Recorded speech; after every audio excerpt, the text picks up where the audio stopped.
প্রতিটা স্মার্টফোন ব্যবহারকারীদের একটা কমন সমস্যা রয়েছে।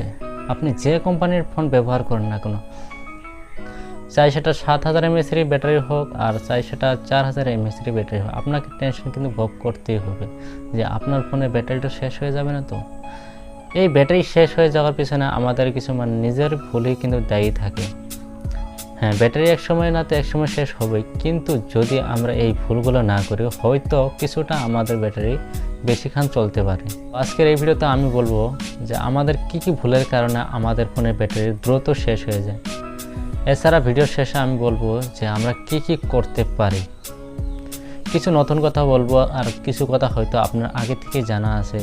তো ভিডিওটা শেষ পর্যন্ত দেখবেন। ভিডিওটা ভালো লাগলে শেষে গিয়ে লাইক বাটনটা প্রেস করবেন, আর যদি খারাপ লাগে তাহলে তো ডিসলাইক বাটনটা আপনার জন্য। তাহলে চলুন আর কথা না বাড়িয়ে ভিডিও দেখে এগিয়ে যাই। স্মার্টফোনের ব্যাটারি কেন তাড়াতাড়ি শেষ হয়ে যায়? প্রথম যে ভুলটা আমরা করি সেটা হলো যে আমাদের ফোনের মধ্যে কিন্তু অপ্রয়োজন প্রচুর অ্যাপ্লিকেশন কিন্তু আমরা ইনস্টল করে রাখি। অ্যাপ্লিকেশন আপনার ফোনে রাখতে হবে, কিন্তু সেখানে প্রয়োজনীয় অপ্রয়োজনীয় আছে। তো আপনার ফোনে যে অ্যাপ্লিকেশনগুলো আপনি ব্যবহার করেন না সেই অ্যাপ্লিকেশনগুলো আপনি ডিলিট করতে পারেন, বা হয়তো আপনি বছরে একবার কোনো অ্যাপ্লিকেশন থাকে আপনি বছরে একবার হয়তো ওপেন করেন, সেই অ্যাপ্লিকেশনগুলো কিন্তু আপনি ডিলিট করে দিতে পারেন। তো যে অ্যাপ্লিকেশনগুলো রাখেন তাদের কিন্তু একটা নিজে নিজে কাজ রয়েছে, আপনি ওপেন না করলেও কিন্তু আপনার সেই অ্যাপ্লিকেশনগুলো কিন্তু ব্যাকগ্রাউন্ডে কাজ করেই থাকে। তো তার ফলে ব্যাকগ্রাউন্ডে কাজ করা মানে অ্যাপ্লিকেশন ফোনটাকে রান করতে থাকে, তাই তো ফোনের ব্যাটারি শেষ হয়ে যায়, তাই তো ব্যাটারি আপনার দ্রুত শেষ হয়ে যাচ্ছে।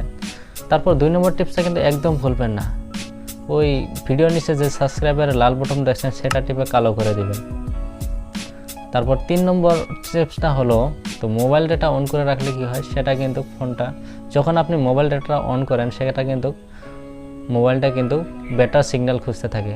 তো বেটার সিগন্যাল ইন্টারনেটের কারণে আমাদেরকে বেটার সিগন্যালের প্রয়োজন হয়। তো আপনার ফোনটা যখন বেটার সিগন্যাল খুঁজতে থাকে তখন আপনার ফোনের দ্রুত চার্জ শেষ হয়ে যায়। আপনি যখন বাইরে কোথাও বেড়াতে যান বা আপনার চার্জ দিতে প্রবলেম, তাহলে আপনি ডাটাটাকে অফ করে রাখতে পারেন। 4 নম্বর কারণটা হলো যে পুয়ার নেটওয়ার্ক সিগন্যাল যেখানে থাকে, মানে আপনার ফোনের যেখানে ভালোভাবে নেটওয়ার্ক পায় না সেখানে কিন্তু দেখবেন যে আপনার ফোনের দ্রুত একদম খুব তাড়াতাড়ি আপনার ব্যাটারি শেষ হয়ে যাবে। যেখানে পুয়ার সিগন্যাল থাকে সেখানে কিন্তু আপনার ফোনটা এনি টাইম কিন্তু আপনার ফোনটাকে নেটওয়ার্ক খুঁজতে থাকে। তো নেটওয়ার্ক খোঁজা মানে একটা অ্যাপ্লিকেশন রান করা, আর অ্যাপ্লিকেশন রান করা মানে তো আপনার ব্যাটারি দ্রুত শেষ হয়ে যাওয়া। পঞ্চম কারণটা হলো যে আমাদের ফোন গরম হওয়া। আমরা কিন্তু অনেকেই ফোনটাকে চার্জে লাগিয়ে ব্যবহার করি বা গেম খেলি, অনেক সময় কিন্তু আমরা গেম প্লে করি। যেসব হাই গ্রাফিক্সে খেলা গেম আছে, পাবজি, ফ্রি ফায়ারের মতো গেম, সেসব গেম যখন আমরা প্লে করি তখন আমাদের মোবাইলটাকে প্রচুর গরম হয়। আরও বিশেষ করে আমরা যখন চার্জে লাগিয়ে যদি প্লে করি তাহলে তো আরও বেশি গরম হয়। তো এই গরম হওয়ায় ফোনের পক্ষে একবারে ক্ষতিকারক। এটা ফোনের হার্ডওয়্যার অ্যান্ড ব্যাটারির পক্ষে দুইটার পক্ষে উভয়ের ক্ষতিকারক।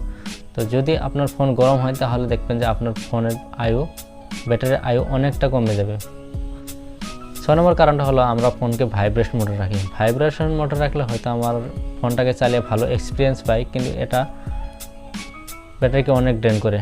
তো ভাইব্রেশন মোটরটা যখন এনি টাইম চলতে থাকে তখন আমাদের ব্যাটারি অনেকটা শেষ হয়ে যায়।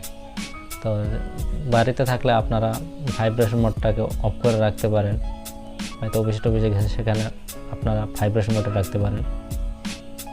তো বন্ধুরা, আজকের এই ছিল ভিডিও। Thanks for watching, take care, bye by.